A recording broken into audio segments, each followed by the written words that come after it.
So like I'm saying, the album. Now we're expecting it soon. Yeah. Yep.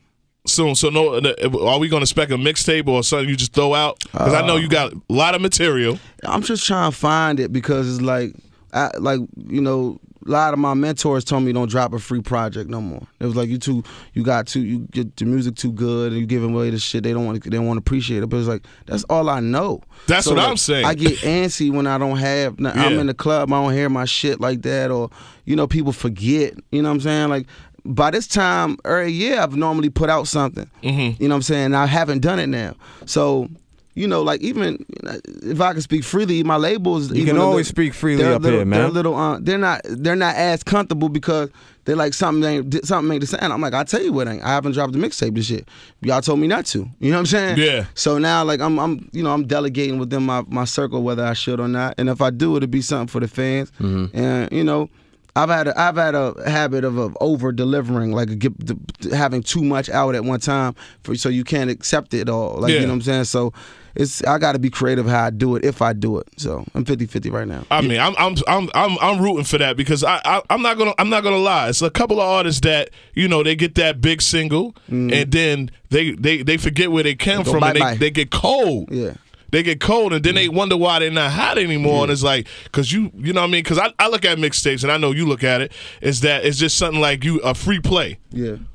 This beat I know I'm not going to get. You know what I mean? Or this record, we might hear Wale on a Bobby Shmurda beat. You know what I'm saying? Like I'm gonna play around with that. You know what I'm saying? I got some idea. Like I did Blood Money, Noriega. Right. New York, get the blood money. Like, and I flipped it on some I changed the beat, I did some wild shit. Like that's the type of shit. If I do a mixtape, you gonna get shit like that. Like all the creative shit. You know what I'm saying? Sav, I need that, man. you be one of the first with me and ASAP Ferg. We did some crazy shit to that. But I got a whole lot of joints. I got joints with Ab-Soul and like even talking about it make me want to just put it all out. But it gotta be the right time. Like, cause I even Gifted. I fucking put my album out the week after Jay, or week before Jay, and week after Kanye. I was in between, so it was kind of like I sold a lot, but it's like the culture was sided with people that were a bigger name, obviously. So I know if I would have dropped it in my own month by myself, it would have been held at a different regard. So same thing applies with mixtapes. So I gotta make sure the timing is right. Okay. Yo, I'm getting hit up crazy on Twitter, man. They listening to us. And thank you, Shade 45 VIP Saturdays, 888-742-3345. We got the homie. Yeah. Wale in the building, man. Let's get it. Yo, quick question, man, because everybody, like I said, hit me up. What happened with you and Meek?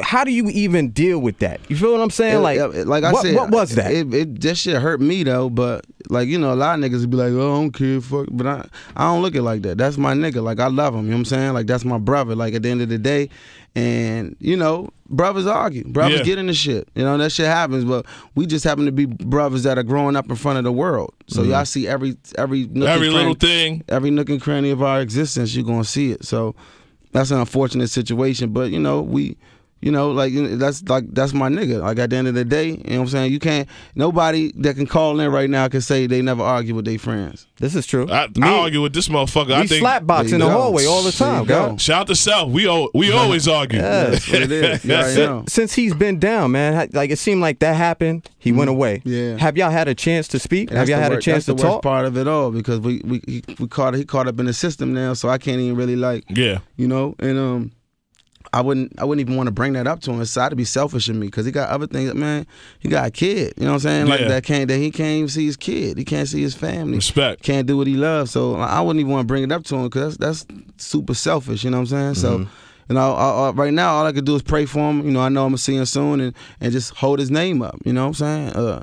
Dreams worth more than money coming soon. Right. Yo, talk to me. I felt like this was like not a dirty little secret, but I never really used to talk about wrestling. And then all of a sudden I started seeing it's like when the Red Sox finally won, it was Red Sox fans everywhere. You know what I'm saying? Tell me about this love of wrestling for yours, man. I mean, everybody got to think. Like everybody, especially when you become a millionaire, like some of your passions begin to be like more like exuberant. You know what I'm saying? They come to life more. Yeah, it's accessible now too. You got accessible. You got more time. You know what I'm saying? Like your downtime. You got money to be able to do things. So it's always something I enjoyed like watching. But now, like, you know, I'm watching like some of them old things with adult eyes, and I'm learning. I'm reading up on the stories behind them. Yeah. So I have my affinities like growing for it, because it's like I'm learning the business, and it's a fascinating business if you really break it down, like how shit works. You know what I'm saying? And that's one of the things that I'm doing. Like I'm working with a lot of independent wrestlers, trying to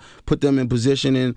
Money, man. God willing, we're gonna be putting on some dope events in New York. You know, nice. That's crazy. Some nice right little Friday night joint, 2,000 people. Like before you go to the club, have a couple drinks, watch some motherfucking flying all That's crazy. Third top rope and shit. Yeah, crazy. What's your all-time favorite wrestler?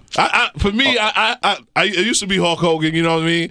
But I mean. Ric Flair is the dude. Ric Flair when you grow up, you like his style. Like you like, you know what I'm saying? Like you grow up, you like us. And Ric Flair, nigga, man. He personifies a motherfucking rapper. Was that yours? Nah, mine was Ultimate Warrior, because he was so hype and he would just come down the ring and go crazy. Was that scary though? How Ultimate Warrior just passed away right after he? It was crazy. And then after that speech, if you listen to his speech, if y'all listening now, I listened to it. It was like compelling, and then like because we got Emilio, I know, you know what I'm saying. He's a wrestling fan. Emilio Sparks, shout out man. to Emilio. That's the homie right there. And I was like, yo, and it was like, me and Emilio be having the best conversations during Monday Night Raw. Like we be sounding like some straight up wrestling nerds. Like you need to look at these two motherfuckers' Twitters, man. Because it's like they on the couch. The couch, they got the sinking in couch in the living room, and they just eating some fucking popcorn watching these motherfuckers. But Emilio know the business too, and he knows a lot of these people personally. And I feel like when you know that element, the shit is like another level. If you gonna enjoy it to another level, like you know, like growing up, I was the Ultimate Warrior and like Shawn Michaels. Like that was, you know what I'm saying, like that nigga swag. Like, and I'm learning like a lot about the writing that goes into the wrestling programs and the psychology that goes into them. They play a lot off your like human psychology. And that's ill to me. That's really ill. It's like a Broadway play that don't stop. You gotta write a new script every week. You gotta think of when you start, these niggas get hurt for real. One of they star niggas, 3 of they star niggas is out for like a long time right now, and they got to keep thinking of ways to keep it interesting. They failing at that right now, but you know, to see them tries is there's 25 million people now. We're gonna have this on tape.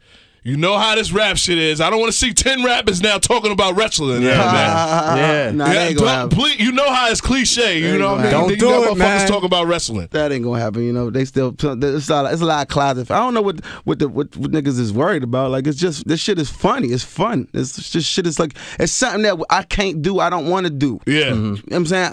You watch things and be like, I could do that. I want to do that. I don't want to do that. I just want to watch y'all motherfuckers go crazy, fly around the ring and shit like that. Shit is dope to me. And yo, I gotta say this real quick because we're on the topic of sports, right? Yeah. Superstar J, this guy, Washington Wizards. We're going to be in the DMV area, I think, about 3 times before the end of this year, which means it will be after the start of the motherfucking season. I seen that jersey too. Shout out to Renzo, man. That jersey, Renzo crazy. Yeah.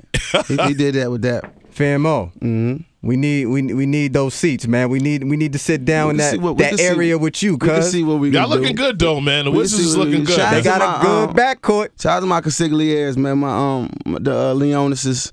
I'm the brand ambassador for the Washington Wizards this year. So big moves. Yeah, you know, I'm making boss moves, man. That's why I wear peacoats and shit when I go. Yeah, and Wale got game too, man. Don't let them. You know what I'm saying? But like football was my thing, though. That's what I do. Running back. I know you ain't. Right now, I would choose basketball. Right now, I wouldn't try to do some celebrity football shit. Motherfucker. I played and Chris Brown had a joint. We played in a football flag game. Football. I killed. Yeah, I did my thing in that joint. Yeah. But them niggas was passing the ball to each other too much. Him and Trey Songz and Tyler. That's some light skin shit. You got to start right. You got to start fucking singing this shit. Yeah. And I had a pop lock or something. I should have been on my man Quincy team. It was fun though. Shout out to Q, man. Nelly came out that motherfucker running like a slave out that motherfucker. Yeah, Nelly could play. That nigga fast as shit. Hell yeah, man. Thanks for coming out, man. I appreciate it, now, bro. Once again, man, tell them that the single, man, buy it on iTunes like 14, 15 times. Yeah. Support me, man. I ain't trying to go back and work on my quiz notes and nothing like that. Nah, that's not gonna They happen. would love to have you. Believe me, they need it. Keep me out the streets, y'all. Help me. What's your social, man? WALE everywhere on Twitter, on IG. You know what I'm saying? And those I got Facebook too. So holla. And ladies, Wale answers DMs too. Yeah, get at me with the pic. just let me know what it is with a picture first, and just we start from there. Yeah. And in the subject line, just put "Hey boo." He'll answer right away. Boo. Hey boo. How you? Yeah, man, we gotta screen you though. You know what I mean? We don't want to meet up and it be some big fat chick. This DM shit is love though. These days, though. It's love, like it's love. I'm with it. I'm with it. I appreciate y'all. Wale VIP. Let's get it. Yeah.